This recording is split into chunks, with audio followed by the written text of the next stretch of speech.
Olá, pessoal! Tudo bem com vocês? Que Deus abençoe grandemente sua vida e seus estudos. Sejam muito bem-vindos, sejam muito bem-vindas ao Desafiando Concursos.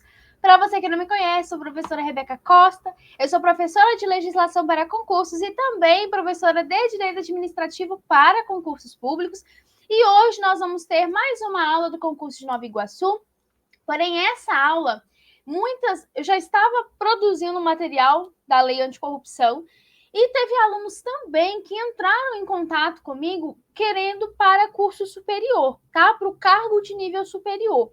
Então, temos a Lei Anticorrupção, que é a Lei Federal 12.846, para o cargo de analista de controle interno jurídico.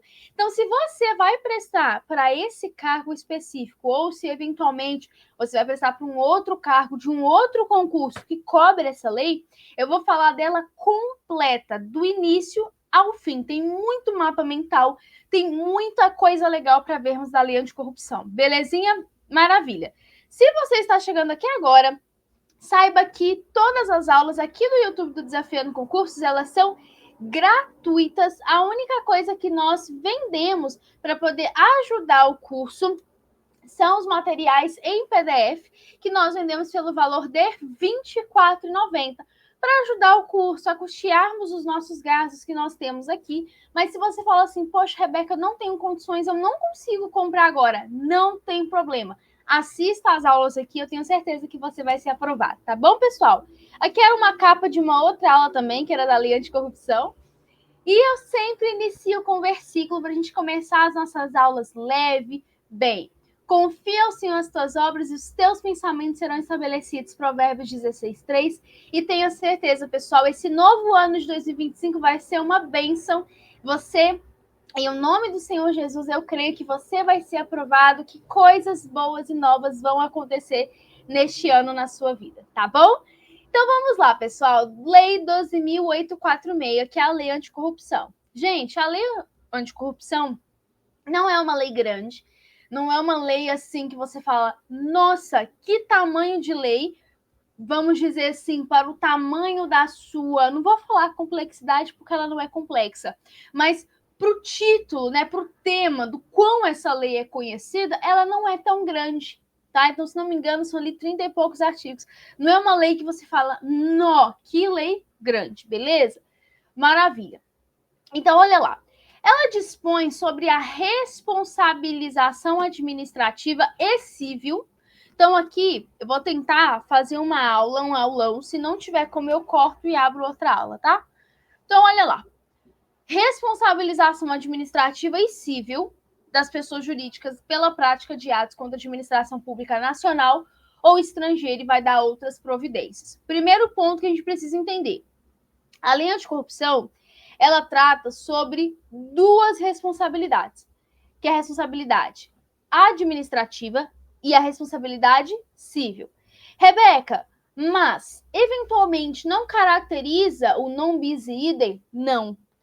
Eu vou compartilhar minha tela aqui com vocês, porque eu quero mostrar uma coisa bem interessante aqui para vocês. Deixa eu abrir a minha janela, que é o meu quadro mágico, né? Quem me conhece sabe, é meu quadrinho mágico, né, gente? Olha lá, quando a gente fala de responsabilização,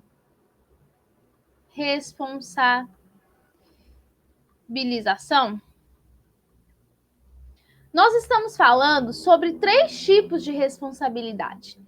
Primeiro, eu tenho a responsabilidade administrativa. Segunda, eu tenho a responsabilidade civil. E eu tenho a responsabilidade penal. Então, eu tenho 3 tipos de responsabilidade. Rebeca, mas não caracteriza o non bis idem que a gente tanto fala? Não. Por que não caracteriza o non bis idem? Ou seja, não posso aplicar-lhe a pena mais de uma vez. Por quê?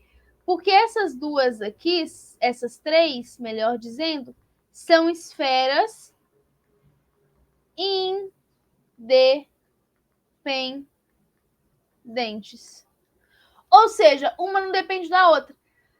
Vamos supor, quando a gente fala sobre responsabilização administrativa, quando nós estamos falando de servidores públicos, etc., Nós conhecemos muito o PAD, que é o processo administrativo disciplinar, quando nós estamos falando de pessoas físicas que estão sendo responsabilizadas. A pessoa pode responder a um processo administrativo disciplinar, a um processo judicial, por exemplo, e ainda ter que reparar a administração por alguma coisa? Pode, não tem problema nenhum, porque são esferas distintas, são esferas independentes. Eu não vou dizer todos, mas um exemplo, se eu falo de um crime de peculato que foi ali cometido por uma pessoa física. O crime de peculato é crime. Código Penal, artigo 313. Não impede ela responder na esfera penal e na esfera administrativa. E ainda tem que reparar a administração por alguma coisa. Então, eu quero que vocês entendam o seguinte: as esferas administrativa, civil e penal são distintas, são diferentes. Tem nada a ver uma coisa com a outra. Ah, mas é porque o João, ele já respondeu a um processo judicial, então ele não poderia responder a um processo administrativo? Errado. Beleza? Maravilha. Vamos agora voltar aqui, então, para o nosso slide. Por quê? Porque aqui na lei anticorrupção, diferentemente na lei de improbidade administrativa, presta atenção, diferentemente da lei de improbidade administrativa, a lei anticorrupção, ela recai sobre quem? Ela recai sobre pessoas jurídicas. Tem como, Rebeca? Claro que tem, é óbvio. Exemplo, no sentido ali laboral. Por exemplo, a administração contrata com quem? Com a empresa. Certo?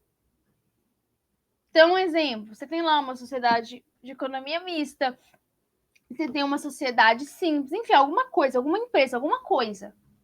É uma pessoa jurídica. A pessoa jurídica responde. Ela tem personalidade, ela tem autonomia, ela responde pelos seus atos. Ela é como se fosse uma pessoa física. Ela responde. Então, olha lá.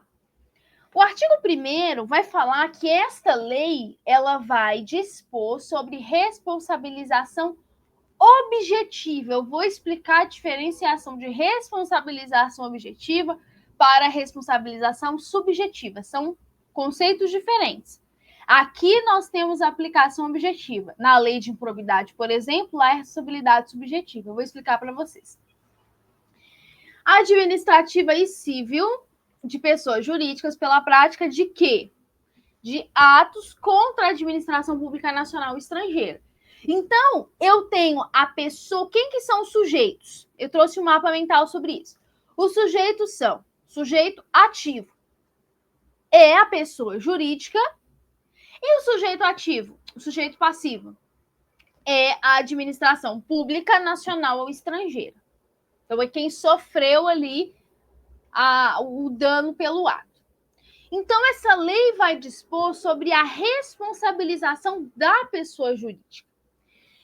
E aí, quem que eu posso considerar como pessoas jurídicas para a lei anticorrupção?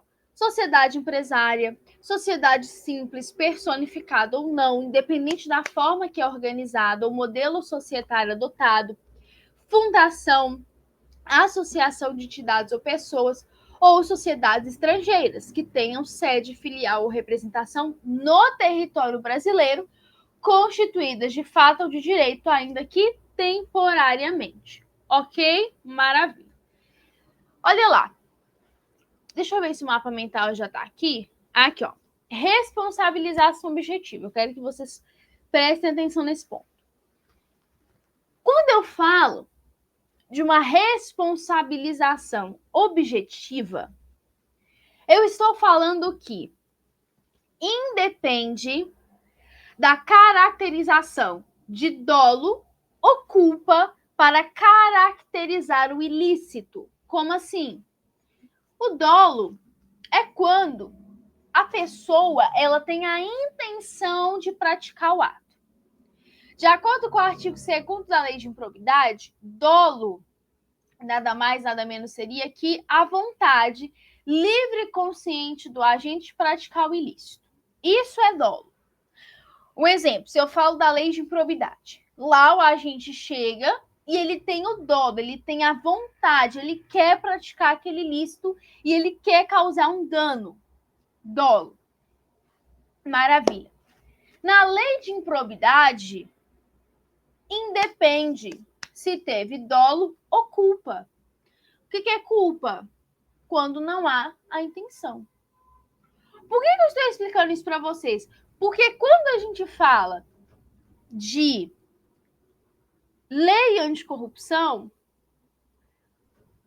a responsabilidade é objetiva, enquanto que na lei de improbidade administrativa, a responsabilidade é subjetiva. Por quê? Porque na lei de improbidade administrativa, nós tínhamos o quê? Nós tínhamos no passado a possibilidade de atos de improbidade na modalidade culposa ou dolosa. Hoje, acabou com isso. A 14.133 acabou com isso, da lei de improbidade, que é 8.429. Tirou a modalidade culposa e deixou apenas a modalidade dolosa de ato de improbidade. Agora, se o sujeito, pessoa física, um agente público, ele pratica um ato, se esse ato não é considerado dolo para fins de improbidade, então ele vai responder por uma outra coisa. Sei lá, uma responsabilidade civil, mas não por improbidade administrativa. Por isso que eu quero que vocês entendam essa diferenciação. Porque para responsabilizar a pessoa jurídica, aqui na lei anticorrupção, a responsabilidade é objetiva, ou seja, eu não preciso de comprovação se a empresa teve a intenção ou não. Eu só preciso comprovar 3 coisas que está aí na tela para vocês. Basta eu comprovar 3 coisas. Primeiro, para haver a caracterização do ilícito, eu preciso da conduta ilícita, que está lá no artigo 5º da Lei Anticorrupção, que nós vamos passar mais à frente. Então, primeiro ponto, para caracterizar o ilícito, praticar a conduta ilícita. Então, obviamente, só um minuto, gente. Exemplo. Não tem como uma pessoa, um exemplo, vamos supor, não tem como uma pessoa ser, vamos supor um exemplo aqui. Não tem como eu falar assim, o Joãozinho quebrou ali o vaso de planta da Dona Maria. Como é que eu vou falar isso, sendo que na hora o Joãozinho estava em casa assistindo desenho? Não teve uma conduta ilícita por parte do Joãozinho. Então, esse primeiro ponto é o que eu tenho que analisar. Se houve a prática de conduta ilícita tipificada lá no artigo 5º da Lei Anticorrupção. Não teve, então, não é um ato de corrupção. Segunda característica que a gente precisa analisar, nexo de causalidade. O que é nexo de causalidade? É quando eu tenho uma ligação entre o resultado danoso com o ato. Exemplo. O João quebrou o vaso da Dona Maria. O vaso caiu no chão e quebrou. E o Joãozinho saiu correndo. O vaso só quebrou porque o Joãozinho mexeu. Então, houve um nexo entre o vaso quebrado e a ação do Joãozinho. Eu tenho um nexo de causalidade. O vaso só quebrou porque o Joãozinho desobedeceu, foi lá e mexeu. Então, existe um nexo entre o resultado, que é o vaso quebrado, com a ação do Joãozinho. Nexo de causalidade. Terceiro, e último, não menos importante. Pronto. Terceiro, benefício ou interesse exclusivo ou não em favor da pessoa jurídica. Esse ponto aqui, gente, é muito importante porque quando nós formos ver o artigo 5º, nós vamos ver que muitas das ações, é um exemplo, vamos supor, o prometer, oferecer. Não necessariamente, um exemplo, o Zezinho oferece uma vantagem ilícita para um exemplo. A empresa Alfa é a empresa, e a empresa Alfa oferece dinheiro pro agente público Zezinho para poder ajudar lá na falsificação de alguma coisa, sonegação de alguma coisa de lista. Não necessariamente, se a empresa alfa prometer, não necessariamente ela vai cumprir, ela só prometeu. Mas até esse tipo de conduta é penalizado. É ilícito. Ah, Rebeca, mas ele não concretizou, ele só prometeu, ele só ofereceu. Mas a lei, só o ato de prometer, de oferecer, enfim, ela já vai entender como um ilícito. Então, aqui o benefício ou interesse, exclusivo ou não em favor da pessoa jurídica, não necessariamente também tem que ser, por exemplo, suponhamos, quando a gente fala da caracterização de ilícito, não pense você que é só dinheiro negativo. Para caracterizar o ilícito só tem o oferecimento de dinheiro, por exemplo. Não necessariamente, tá? Não necessariamente. Beleza? Maravilha. Deixa eu voltar aqui. Aqui, ó. Ainda trouxe esse outro mapinha mental aqui. Deixa eu arredar para cá, ponta da luz. Ó, nexo causal, benefício exclusivo ou não, favor da pessoa jurídica, tá? Então, olha lá. Gente, a lei anticorrupção, né, que é a 12.846 de 2013, ele é um instrumento normativo, ok? Que é dedicado à responsabilização administrativa e civil de pessoas jurídicas que praticam atos contra a administração pública nacional e estrangeira. Apesar da alcunha de anticorrupção, o diploma normativo não foi o primeiro a tratar dessa temática, tá? Então, olha lá. Sem qualquer pretensão de esgotá-los, podemos citar exemplos. Enfoque dado às pessoas jurídicas como sujeito ativo do ilícito. Então, o sujeito ativo, que é a pessoa jurídica que cometeu o ato, então, ela é o ativo do ilícito. Pessoa ativa, sujeito ativo, foi lá e praticou o ilícito da ação. Tipo de responsabilização que eu já falei, mas eu vou repetir. Responsabilização objetiva. Independe da caracterização de dolo ou culpa. Terceiro, a sanção do suborno transnacional da pessoa jurídica. E a possibilidade de acordo de leniência, que começa lá no artigo 8º, se não me falha a memória.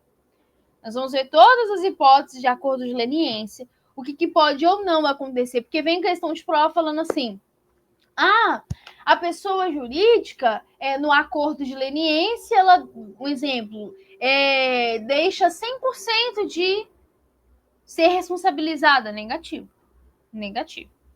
A multa continua, negativo. Tem algumas coisas que não vão acontecer, porque eu tive um acordo.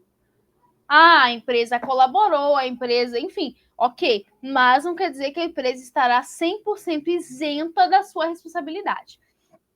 Maravilha?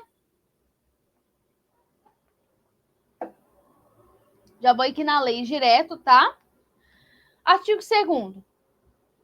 A pessoa jurídica ela vai ser responsabilizada objetivamente, que eu já expliquei para vocês, tanto nos âmbitos administrativo e civil, pela prática dos atos lesivos, que estão lá no artigo 5º, praticados em seu interesse ou benefício exclusivo ou não, tá? Já mostrei para vocês. Artigo 3º. A responsabilização da pessoa jurídica, ela não exclui a responsabilidade individual de seus dirigentes ou administradores. Como assim? Vamos supor, a pessoa jurídica é uma, a pessoa física é outra. Então, obviamente, a pessoa jurídica, ela age no quê? Por trás da pessoa jurídica, eu tenho pessoas físicas, dirigentes, administradores. Então, eu tenho pessoas físicas atuando por trás dela. Ela não vai agir sozinha. Pessoas físicas que agem, né, por ela. Então, eventualmente, se algum dirigente, alguma pessoa foi autor ali, coautor ou partícipe do ato ilícito, ou seja, uma pessoa física participou do ato ilícito pela pessoa jurídica, ela vai também ser responsabilizada. Ah, Rebeca, mas não.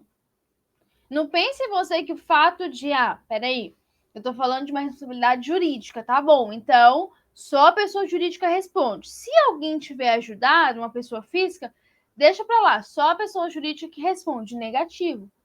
Eu vou ter também uma responsabilidade individual daquele que ajudou. É claro que nem sempre que a pessoa jurídica, exemplo, nem sempre que a pessoa jurídica for responsabilizada, o seu administrador ou seu dirigente vai ser. Maravilha? Olha lá. Sujeitos da LAC, que é a Lei Anticorrupção, ou carinhosamente LAC. Olha lá. Sujeito ativo e sujeito passivo. O sujeito ativo é a empresa privada que praticou a conduta ilícita. Ou seja, ele é o sujeito passivo do processo. Não confunde, tá? Sujeito ativo que praticou o ilícito. Na hora do processo na justiça, ele vai se tornar o quê? Réu. Ele vai se tornar a parte passiva, ele vai se tornar réu.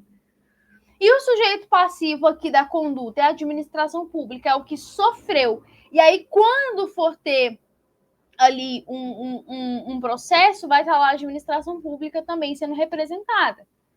Porque a empresa privada praticou um ato contra a administração. Maravilha? Bom. Tá, aqui, ó, o sujeito ativo. Essa parte aqui, deixa eu ler para vocês, ó. Quando a gente fala de sujeito ativo, então, da empresa, da pessoa jurídica, alguns doutrinadores entendem que as espécies não previstas na lei escapariam da incidência da lei anticorrupção. Por exemplo, qual que eu trouxe aqui? Deixa eu ver. Eu até trouxe um aqui, gente. Organizações religiosas. Teve um aqui. As Eireles. Então, Eireles, organização religiosa, partidos políticos, enfim, tá? Então, vamos supor, para parte de uma doutrina, parte de doutrinadores, entendem que, peraí, se não está falando na LAC, na Lei Anticorrupção, sobre as Eireles, sobre organizações religiosas, por exemplo, elas escapam da incidência da lei. Por quê? Para eles, para essa parte da doutrina, não se equipara. O que é equiparar? É igualar.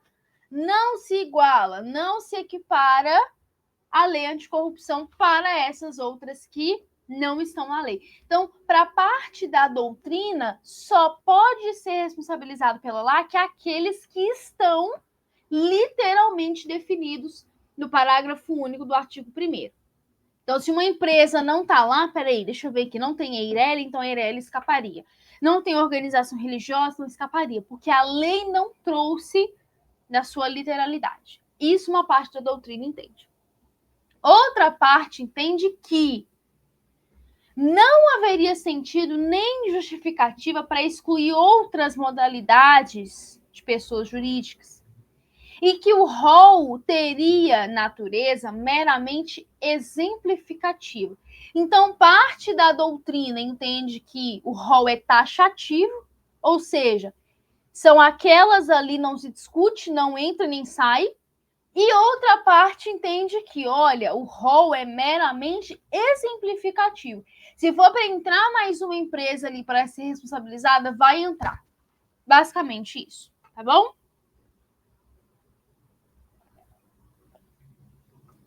Trouxe aqui para vocês uma diferenciação da pessoa jurídica para a pessoa física. Ou seja, da lei anticorrupção para a lei de improbidade, propriamente dito. Né? Então, olha lá. Responsabilidade objetiva da pessoa jurídica, ok, maravilha. E dispensa prova de dolo ou culpa. Pessoa física, responsabilidade subjetiva, artigo 3º, parágrafo único, parágrafo 2º, e existe prova de dolo ou culpa. Então, eu preciso provar se houve dolo ou culpa. Na pessoa jurídica, dispensa. Na pessoa física, eu preciso comprovar, tá? Olha lá para você ver. José Santos, em comentário à Lei 2846 de 2013, que é a Lei Anticorrupção, ele diz o seguinte, que, em suma, parece lícito concluir que são destinatários da Lei 2846 as pessoas jurídicas elencadas, listadas, o parágrafo único do artigo 1º, que nós lemos agora há pouco, e qualquer outra pessoa jurídica de direito privado, como organizações religiosas, partidos políticos, empresas individuais de responsabilidade limitada e as empresas estatais, em parte, restando excluídas a sua dimensão subjetiva pessoal as pessoas naturais. Então, olha só, José Santos entende que uma parte da doutrina não tem por que eu falar que aqueles ali estão excluídos. Então, entende-se que parte ali do rol que nós temos no parágrafo único do artigo 1º é exemplificativo, não é um rol taxativo. É um rol que pode, tá aqui uma organização religiosa, praticou. Então, vai ser responsabilizado. Ah, mas não tá no rol. Mas o rol é exemplificativo. Beleza? Olha só, as EIRELIs consolidou-se o entendimento no sentido que elas são passíveis sim de sofrer incidência da lei de corrupção, independentemente de sua natureza jurídica controversa, tá? Tem a questão da EIRELI, a existência dela, enfim. Vou ir pulando aqui um pouquinho. Olha só. O parágrafo 1º do artigo 3º. Que nós acabamos... Olha aqui, ó. Fez menção aqui, ó. Olha só. Pessoa jurídica. Aqui, ó. Fez menção. Pessoa jurídica. Tá vendo? Maravilha. Então, olha lá. Parágrafo 1º do artigo 3º. A pessoa jurídica será responsabilizada independentemente da responsabilização individual das pessoas naturais referidas no caput. Por quê? Porque a responsabilização individual eu vou ver se houve dolo ou culpa. Né? Já falei para vocês, eu tenho que ver se houve o dolo ou culpa para responsabilizar a pessoa física. Agora, independentemente se houve ou não responsabilização individual de uma pessoa, de um dirigente, de um administrador, de qualquer outra pessoa, a pessoa jurídica vai ser responsabilizada. Independentemente. Tá? Por quê? Porque os dirigentes, administradores, eles só são responsabilizados pelos atos ilícitos na medida da sua culpabilidade. Então, se ele teve culpa até aqui, é até aqui. Não é para cima. Ele só vai responder, ser responsabilizado pelo ilícito na medida da sua culpabilidade. Ok? Não houve a adoção do que a gente chama da dupla imputação, na medida em que a responsabilidade da pessoa jurídica independe da responsabilidade individual dos dirigentes. Então, nós não temos a dupla imputação. Então, uma independe da outra. Ah, mas a pessoa jurídica vai ser responsabilizada e a pessoa física... Não, independe. Uma coisa depende da outra, tá? Independe da outra. Maravilha. Artigo 4º. Subsiste a responsabilidade da pessoa jurídica na hipótese de alteração contratual, transformação, incorporação, fusão ou cisão societária. Esse ponto aqui ele é bem interessante. Por quê? Tá falando o seguinte, olha, independentemente se a pessoa jurídica se transformou em outra, se ela se juntou a outra, se ela agora é uma outra pessoa, a responsabilidade continua. Ok? As alterações societárias não vão inviabilizar a possibilidade de sancionar as pessoas jurídicas. Um exemplo, trouxe aqui para vocês cada uma delas. Por exemplo, vamos transformar aqui a forma societária jurídica para que a gente venha, né, fugir dessa responsabilização. Negativo. Negativo. Se houve transformação, enfim, a questão aqui, ó, vai ter que falar aqui na frente, ó. Fusão e incorporação vai ter ali uma exceçãozinha. Mas fusão, no caso aqui, ó, fusão e incorporação. Mas a transformação e a cisão, não. Então, olha lá. Transformação é a mudança da forma societária jurídica da empresa ou de um tipo societário em outro. A incorporação é a operação pela qual uma ou mais sociedades elas são absorvidas por outra que lhe sucedem todos os direitos e obrigações. Fusão, no qual se unem duas ou mais para formar uma nova. E a cisão é pela qual transfere parte do seu patrimônio para uma outra sociedade. Ok? Parágrafo 1º. Nas hipóteses de fusão e incorporação, a responsabilidade do sucessor é restrita à obrigação de pagamento de multa e reparação integral do dano causado, até o limite do patrimônio transferido, não lhe sendo aplicáveis as demais sanções decorrentes de ato e fato, exceto no caso de simulação ou evidente intuito de fraude devidamente comprovado. Então, um exemplo, ó, fusão e incorporação. Por quê? Na fusão e incorporação, nós temos aqui, ó, incorporação. Uma ou mais são absorvidas por outra. E na fusão, duas ou mais se unem para formar uma nova. Então, ó, se acontece a fusão e a incorporação, a única responsabilidade ali, a única pena que a empresa vai ter é a obrigação do pagamento de multa e reparação do dano, até o limite do patrimônio que foi transferido. Ah, mas o limite do patrimônio não cobre nem metade da multa, então só vai cobrir metade da multa. O restante, não. Mas agora, ficou comprovado que essa fusão ou essa incorporação foi feita com o intuito de fraude, aí já são outros 500, tá? Houve ali fraude, aí, então, obviamente, o caso vai ser analisado, tá? Bom, parágrafo 2º. As sociedades controladoras, controladas, coligadas, consorciadas no âmbito do respectivo contrato serão solidariamente responsáveis pela prática dos atos previstos nessa lei. Ou seja, o que é solidariamente? Junto. Todas elas são responsáveis pela prática dos atos. Por isso que quando a gente vai falar de acordo de leniência, a abrangência do acordo também vai a todo um exemplo do grupo. Porque se eu falo da sociedade controlada, controladora, consorciada, enfim, elas são todas responsáveis pela prática do ato. Ou seja, o pagamento de multa e reparação integral do dano causado, tá? Então, nós temos aqui pagamento de multa mais reparação integral do dano causado. Só que aí vamos ter muito mais casos lá na frente, como a publicação extraordinária da decisão, a multa também, então tem muita coisa ainda para ver. Estamos em 33 minutos de aula, então eu vou fazer o seguinte, eu vou finalizar essa aula. Próxima aula, a gente abre dando continuidade. Maravilha? Que Deus abençoe grandemente, pessoal. Um grande abraço e até a nossa próxima aula. Até mais. Tchau, tchau.